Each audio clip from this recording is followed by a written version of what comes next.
The first time I looked for the term art fundamentals, I thought it would be just a set of rules to follow for drawing, and I couldn't be further away from the truth.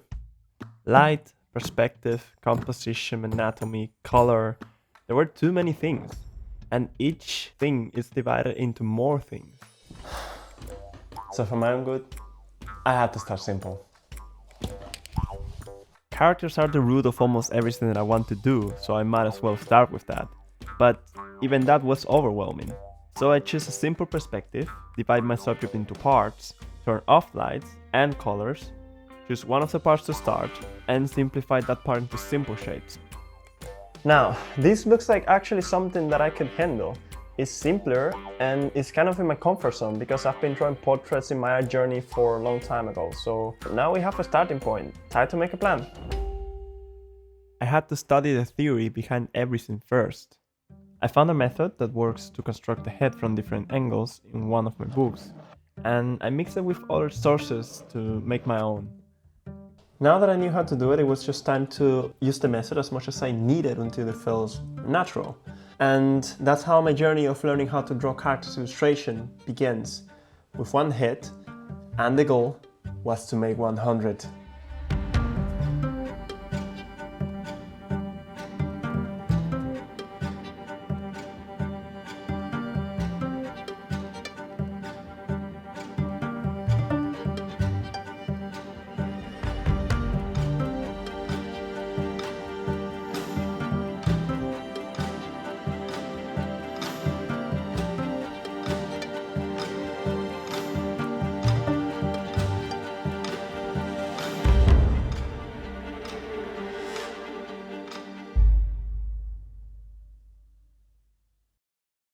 Okay, the first page is done. I'm putting the process of the second one here so you don't get bored while I'm talking. I didn't set myself a deadline because I wanted to properly learn how everything works, right? I was using reference, of course. I think it's necessary to draw stuff from life first before trying to draw something from imagination or directly from your head. That being said though, I wasn't trying to copy the reference 100%. I was just trying to take the essence of it because the goal was trying to make something from my head, right? So I just needed to know how it works, and then once I know how to construct things, I can manipulate things later and stylize them and then maybe draw something from the imagination. For the second page, I was already more confident with the stuff that I was drawing. I could figure out right away what was the angle of the head in the reference that I was looking for and how to translate it to the canvas. And one of the tools that was really useful for that is the app that I found for iPad called Head Model Studio, so I will talk about it in a second. So I found this app called Headmaster Studio, and it have a lot of really useful models that you can position in every angle that you need. What is cool about it is that they go from really simple heads, like just the sphere or the sphere with the jaw like this, for example. And they go from these simple heads to something more complex, like the poly head, which I'm studying from.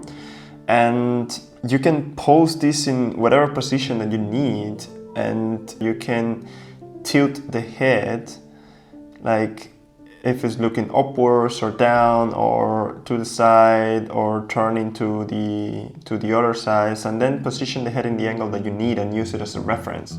Moving on to the page 3. Now, something that I think is really important when you are doing this type of stuff, when you are studying something new, is to have fun, to make it fun at least. It makes technical things so much easier to digest, and you'll be motivated to do the same thing over and over again without getting bored or without burning out, which just happens really often. Also, another reason why I want to always start so simple, and if you make the fun factor there is even more noticeable, is that when you start in like this simple, you can get easy wins, and then it's like a game, right? Like you are leveling up, and then you can start rising the difficulty of the game more and more, and fight new monsters and new bosses. And then the things that you saw that it was really difficult for you is now more simple. It's like you don't even have to think about it, right?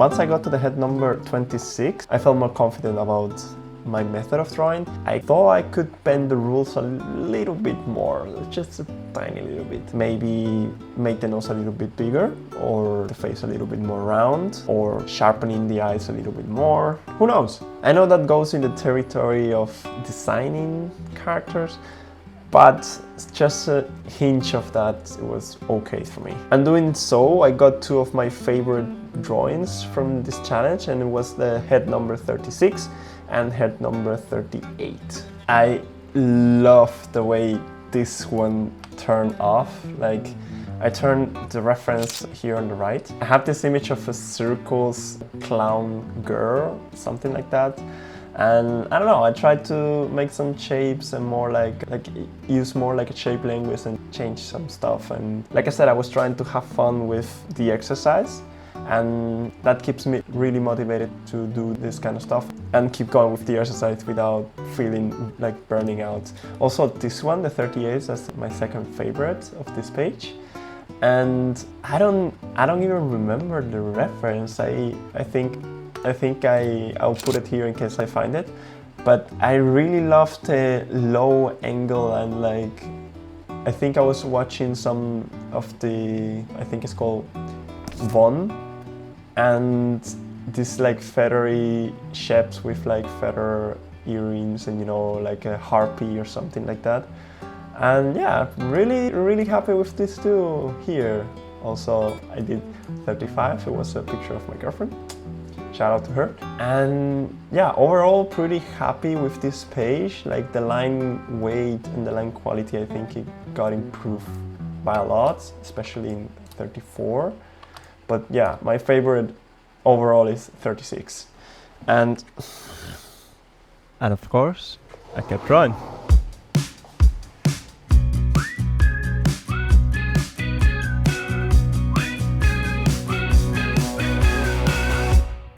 the days went by while I was drawing. I applied everything that I've been learning and kept experimenting with shapes to spice the drawings up.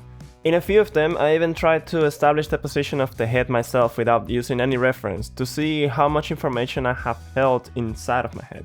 And I got some pretty decent results. I even tried to do one head completely from imagination, and I succeeded to some degree. At least now I could take an image idea that I had and put it down in the canvas without depending on the photo to guide me first. That was something that I couldn't do before. I always have to spend hours and hours searching for an image exactly in the angle that I needed even to start the drawing. And that was a big step forward for me. So now that I was feeling confident again with my current progress, it was time to rise the challenge. Again.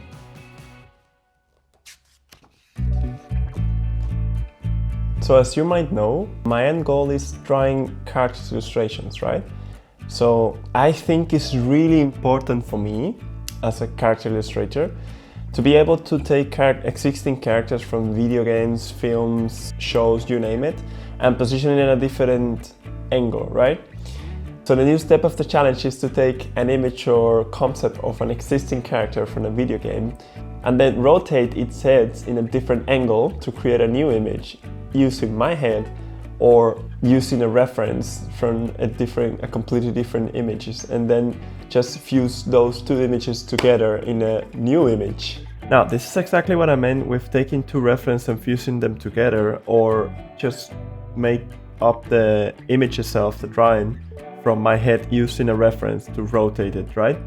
So this is a Wind Ranger. This is Wind Ranger, a character from Dota 2, and I tried to take this image as a reference to see if I actually learned something now. So I rotated the hair in a 3/4 angle because it's the angles that I'm more comfortable with. But this was the idea, like I take an image and then I try to rotate it and make the character look like the actual character I'm trying to draw, just in a different angle. And I kept doing this for a while. Like my plan was doing this until the end of the pages and then maybe incorporate expressions. I'll show you that later in a minute. And I'll show you more like of the characters I was using. Like this was the next reference that I was using. This is Zeus, again from Dota 2. Like the whole 2 pages is only from Dota 2, so you know.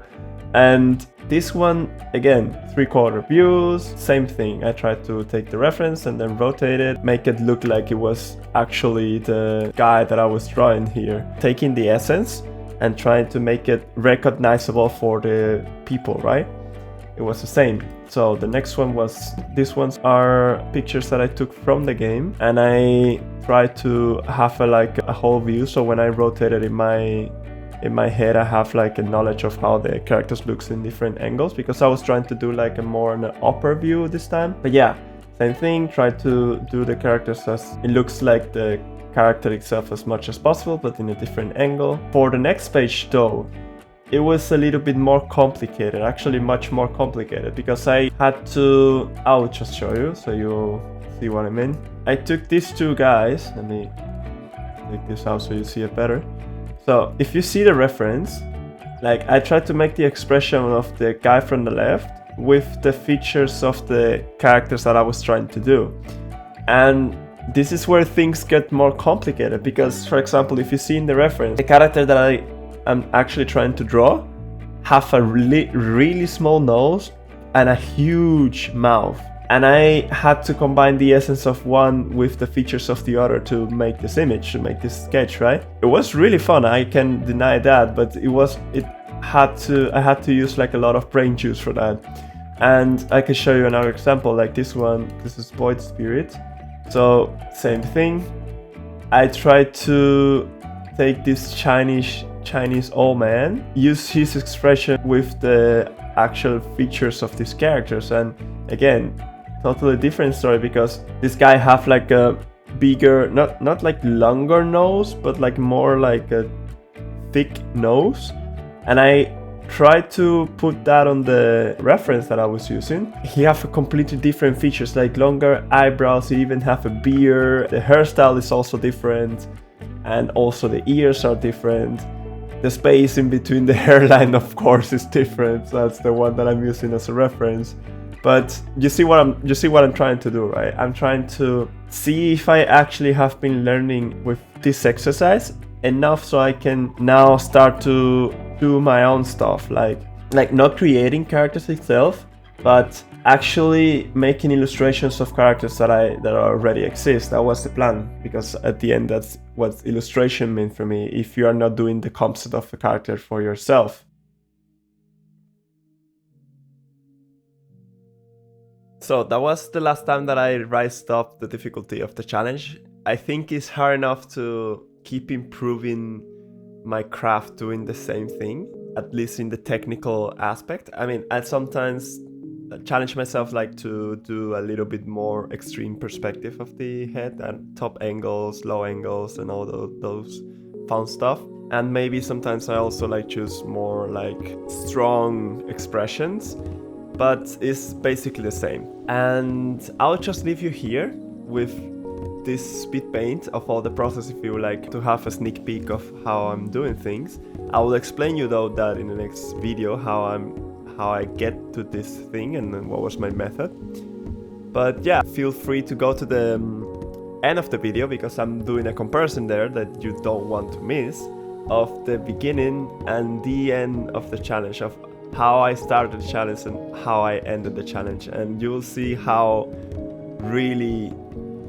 much I really progressed during this thing. That's why I recommend it so much. Like, really, if you want to learn something, study it and then do it a lot of times. You will definitely learn something about it. So without further ado, I'll just leave you here and I'll see you at the end of the video.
Bro, like, seriously, look at this. I can't believe that everything started with this one. Oh my god. Okay, so, yeah, first page, learning how to use the method that I studied beforehand of the challenge. And then, like, when I move on, I was getting more comfortable with it, but you can still see that there's a lot of not confident lines, because that's something else that I got from this challenge, that something else that I improved with this is that I got a better line weight and a line rhythm and all this good stuff that you get in a good drawing, I would say, later on. So I kind of got rid from a lot of this cross-hatching and all this ugly stuff. Then moving on, like, look at this. Like, this is page already, it's only 33 heads, and you clearly can see the difference between this thing and this thing, or this thing. This is literally one of my favorites. Like, look at the line flow and all this other type of stuff. Like, not completely clean because it's a sketch, but still, like, I love it. And yeah, I think at this point it was when I start like changing. Yeah, it was like changing the reference, and you can see that I was having fun, a lot of fun with this one, like this kind of mermaid stuff, I don't know. And then it was the funner stage, like trying to get the character and then rotate it and all the stuff, all the fun stuff. And I really loved it, how everything was coming together. And then I was such in a confident stage that I could even start tackling expressions and all the stuff like this. That feels so nice seeing this backwards.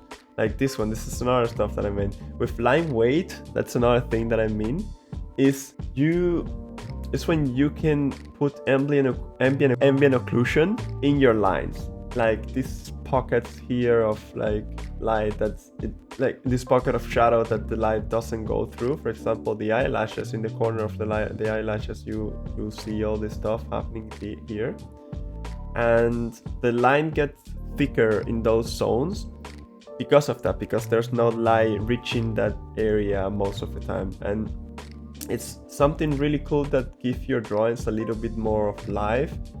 And yeah, it's really worth working on that too. And that's something that when I was doing the challenge, a colleague of mine told me, hey, you need to get rid of those chicken scratches and pay attention more to your line weight, because that's something that really is going to pay off in the future. And yeah, you can see mild like expressions here, more soft stuff, like not that Phoenix, I think, is the only one that I did like with a really strong expression from the beginning. But then I tried to get a level ahead on that in the Baldur's Gate page. And yeah, like this one was really, really hard, because the reference for the expression wasn't in this angle, and the reference of Harlack that I was using also wasn't in this angle. So it was really confusing from my brain to figure out the expression in that angle for myself. The reason these ones from Baldur's Gate look so different is because I was trying to use a thinner brush again for this line weight thing stuff, and then trying to use less chicken scratches. But I just confirmed that I'm one of these artists that do like sketch with like thick lines first and then refine it. And it wasn't working for me, so I kind of picked it up again, like a more thicker line afterwards. And you can see the difference, like this, in my opinion, this page here, the last one, the 100, looks way better than this one for Baldur's Gate, just because of the line weight and the occlusion and shadows and stuff that I was mentioning before. So yeah, way mind blown with this exercise. It's like, it's one of those things that you have to do to prove yourself that repetition beats perfection. It's like you only get to perfection if you repeat the same stuff over and over again for a long period of time.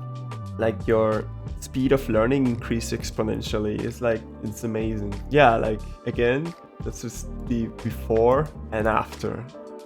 Like, I mean, please tell me your thoughts about this in the comments below, because I want to see what do you think about it. And I really strongly recommend you to do it. And if you do, tag me on my socials. I want to see it too. That would be amazing. So yeah, that was the challenge. That was the end of the journey. I hope you liked the video. On the next video, what I'm going to do is to explain the method that I learned for drawing the heads and all this stuff, and show you how to apply it, like tell you what did I do to get to this and get these results, in hope that I maybe help someone that is trying to do the same. And yeah, I hope you liked the video, I hope you enjoyed, and if you like it, then go to the next one. Peace.